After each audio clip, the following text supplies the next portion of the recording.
Happy Saraswati পুজো। হ্যাঁ, আজকে সরস্বতী পুজো তো। মাম্মা সকাল সকাল চানু ধানু করে সাজুগুজু করে রেডি, তাই তো? হ্যাঁ, তাই তো।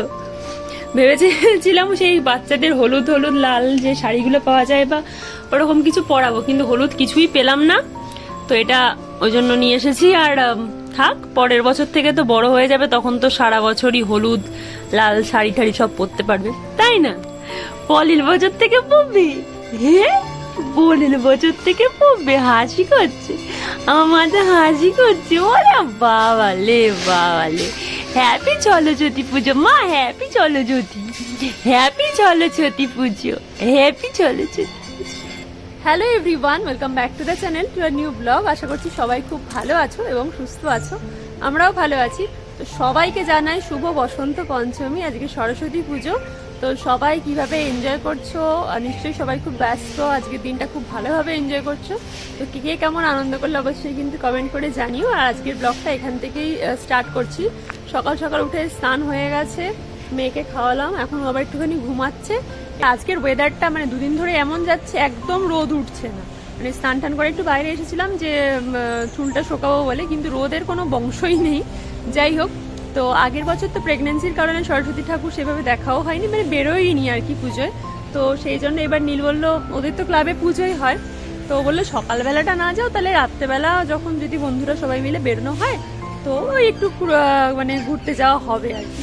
তো দেখা যাক কি হয় না হয়। আর মাম্মা যে টাইমে হয়েছে না, মানে সেপ্টেম্বরে হয়েছে, তার পর মানে সব অকেশনগুলো তারপর থেকেই শুরু হয়। মানে ওর প্রথম দুর্গা পুজো, প্রথম লক্ষ্মী পুজো, প্রথম কালী পুজো, ক্রিসমাস, তারপরে নিউ ইয়ার, সব পর অকেশনগুলো যাচ্ছে। সেরকম আজকে হচ্ছে সরস্বতী পুজো, তো মাম্মার এটা অবভিয়াসলি প্রথম সরস্বতী পুজো। যাই হোক, আমাদের মেয়েটাও হয়তো পরের বছর গুটি গুটি পায়, তখন আবার ঠাকুর দেখতে বেরোবে। এবছরটা তার হবে না, এখন খুবই ছোট, তো পরের বছর নিশ্চয়ই হবে। পাপা মাম্মা রেডি?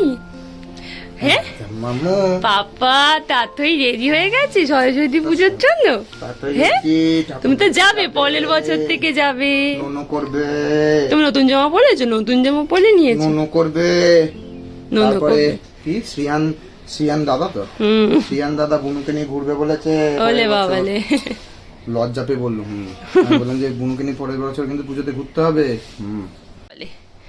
সরস্বতী পুজোয় মাম্মা পাপা লেডি, পাপা মাম্মা লেডি সরস্বতী পুজোয়। যা ঠাকুর দেখে আসো গা, যাও। তো এখন একটুখানি গরম গরম খিচুড়ি আর বেগুন ভাজা খাচ্ছি। তো মা বলে টেস্ট করে দেখ। আজকে তো আমাদের খিচুড়ি হয়, বসন্ত পঞ্চমীর দিন তো বাড়িতে খিচুড়ি সব সবজি তরকারি হয়, তাই আমি ভাবলাম শুধু বেগুন ভাজা দিয়ে একটু খাই। মালে মালে মালে, মাথা হাসি করছে। হাসি করছে কি হচ্ছে? তুমি কজ নতুন জামা পরেছো? হ্যাঁ, ঠাকুর দেখতে যাবে? যাবে ঠাকুর দেখতে যাবে? ও বাবা, যাবো বলো, পরের বছর থেকে যাবো ঠাকুর দেখতে মাম্মা পাপার সাথে। এই বছর তো আমি একটু ছোট, পরের বছর যাবো। নীর আবার এখানে দিয়ে গেল বিরিয়ানি আমার আর ভাইয়ের। এইটা কার করে উঠেছো? লাঙাম্মা করে জিভ বার করে দিয়েছি তো খাচ্ছ? লাঙাম্মা কাছে এত খাচ্ছ? বাবালি, ঠাকুর দেখবি? শুধু ঘুরে ঘাড়ে চলে এলি? চ খেয়ে নি। এখানে মায়েদের হচ্ছে সব ভাজা ভুজি, খিচুড়ি, তরকারি। এই যে নীলদের তো ক্লাবে পুজো হচ্ছে, ওখানে সব বিরিয়ানি খাওয়া হবে, ওই জন্য ও আমাকে আর ভাইয়ের জন্য একটা দিয়ে গেল, বললো তোমরা বাড়িতেই খাও। সোনা মাথা খেলা করছে। হ্যাঁ, এই যে কি করছিলি মাম্মাটা? খেলা করছে? ওলে বাবালে বাবালে বাবালে। ওই ও তাথই তাথই, এই যে কুইলি মাথা, কুইলি সোনা, কুইলি আমার সোনা মাথা, মাথা কুইলি আমার। সরস্বতী পুজো হচ্ছে, সরস্বতী পুজো হচ্ছে, তুমি সরস্বতী পুজো দেখতে যাবে? হ্যাঁ, বলে আমি একটু বড় হলেই যাব, একটুখানি বড় হলেই যাব। হ্যাঁ, তো একটু খেলা হচ্ছে, খেলা হচ্ছে, খেলা হচ্ছে, খেলা হচ্ছে।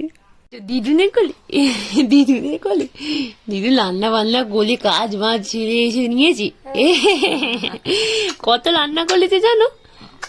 কত কিছু রান্না করছে, সব শেষ হয় না, সব শেষ হয়নি, এখনো রান্না চলছে। কালকে শীতল ষষ্ঠী না, আজকে সব রান্না করে রেখে দিতে হয়, কালকে খেতে হয়। জানো এখন সব রান্না করছে, কিছুটা হয়েছে কিছুটা বাকি নাকি? ওলে বাবালে, গিফট এরকম। মাম্মা সরস্বতী পুজোতে আবার গিফট পাচ্ছে গো, দিদান গিফট এনেছে, রাঙা দিদান। খোলো দেখি। এই যে এই জামাটা এনেছে, ভালোই হয়েছে, কালারটা সুন্দর। সরস্বতী পুজোতেও আবার গিফট পাচ্ছে গো, নতুন ফ্রক আবার সরস্বতী পুজোতেও। Good evening everyone. তো সন্ধ্যাবেলা একটুখানি রেডি হয়ে গেছি। দুপুরবেলা মেয়েটাকে নিয়ে একটু শুলাম, ঘুমালো না। তা আমি যখন বেরোবো রেডি হচ্ছিলাম, তার আগেই ঘুমিয়ে গেল। যাই হোক, যাই একটুখানি তাড়াতাড়ি যাবো কাছে পিঠে, আর সবাই রয়েছে, সবাই মেয়েকে ঠিক সামলেও নিতে পারবে। তো যাই হোক, চলো যাই, একটু দেখে আসি কেমন কি হয়েছে। বেশি বোধহয় খুব একটা ঠাকুর দেখা হবে না, টুকিটাকি যে কটা কাছে পিঠে আছে দেখে চলে আসবো।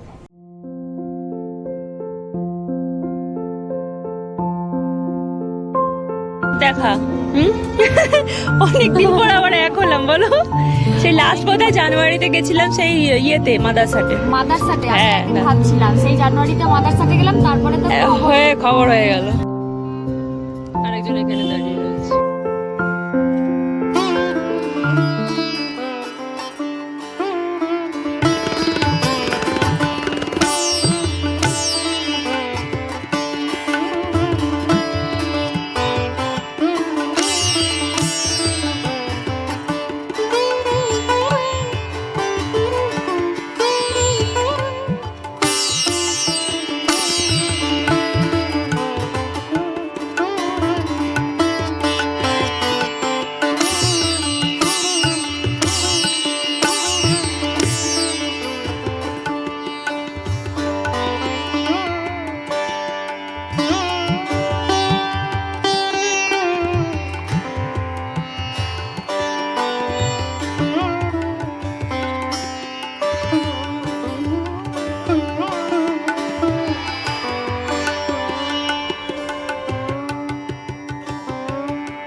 কি হয়েছে, মেয়ের গিফট পেয়ে গেছি, থ্যাংক ইউ। এই যে মিমি আর যে কি করছো, হয়েছে?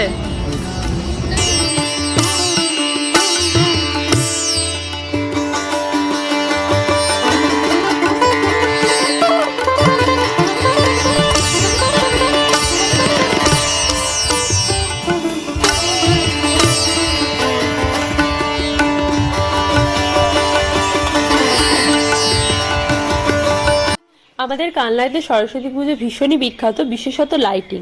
মানে লাইটিং হচ্ছে দেখার মতো, কিন্তু ইদানিং পুজোগুলো দেখছি একটু ভালো ভালো থিমের ওপরও করার চেষ্টা করা হচ্ছে। তো যে কটা ঠাকুর দেখলাম সবকটাই ভালো লেগেছে। এখন এসেছি ত্রিধারা ক্লাবে। তো ত্রিধারা ক্লাবে করেছে হচ্ছে পুরীর জগন্নাথ মন্দির। তো 4-5টা বেশ ভালো ভালো ঠাকুরই দেখলাম মোটামুটি। তো সবগুলোই ভীষণ ভালো হয়েছে, মানে কাকে ছেড়ে কাকে দেখি, যেমন লাইটিং তেমন প্যান্ডেল তেমন ঠাকুর সবকিছু। চা নিয়ে পিএইচডি হচ্ছে। চায়ের ব্যাপারটা কিন্তু চা নিয়ে পিএইচডি হচ্ছে, বুঝেছো তো? ধান বাদে যেমন সব জায়গায় মাটি হাঁড়ে চা করে, ধান বাদে ধান ছাড়া চাই পাওয়া যায় না। ছেলেটা আমাদের এখানে যে তন্দুরি চাটা এক্সট্রা করে বানিয়ে দেয়, ওদের চায়ে একটা তন্দুরি ফ্লেভারই আছে, এমনি ফ্লেভার আছে। তোমরা চা নিয়ে তো সিরিয়াস হয়ে যাচ্ছ কেন? চায়ের ব্যাপারটা আমাদের খেতে এলেই আমার ওই বার্গারের অনেক দিন, প্রায় 1.5-2 বছর পর বন্ধুদের সাথে দেখা। তো গল্প গুজব করতে করতে সময় চলে গেছে। আর ঠাকুর তো দেখেছি, তারপর রেস্টুরেন্টে খেতেও গেছিলাম, কিন্তু গল্প করতে এতই ব্যস্ত ছিলাম যে একটা স্টার্টারের ছবি তুলে বাকিগুলো আর করাই হয়নি ভিডিও। যাই হোক, খাওয়া দাওয়া করে এখন ফিরছি বাড়ি। আর রাস্তায় দেখো কিরকম কুয়াশা। এখন তাড়াতাড়ি করে বাড়ি ফিরছি দুজনাই, কারণ মেয়েটাকে দেখতে ভীষণ ইচ্ছা করছে, অনেকক্ষণ বেরিয়েছি তো। আর মাকে বারবার ফোন করছিলাম কি করছে না করছে। যাই হোক, চলো আজকের ব্লগটা রাস্তাতেই এন্ড করে দিচ্ছি। যদি ভালো লাগে please do like, comment, share and subscribe our channel. কথা হবে খুব তাড়াতাড়ি পরের একটা ব্লগে। ততক্ষণ সবাই খুব ভালো থেকো, সুস্থ থেকো, সাবধানে থেকো।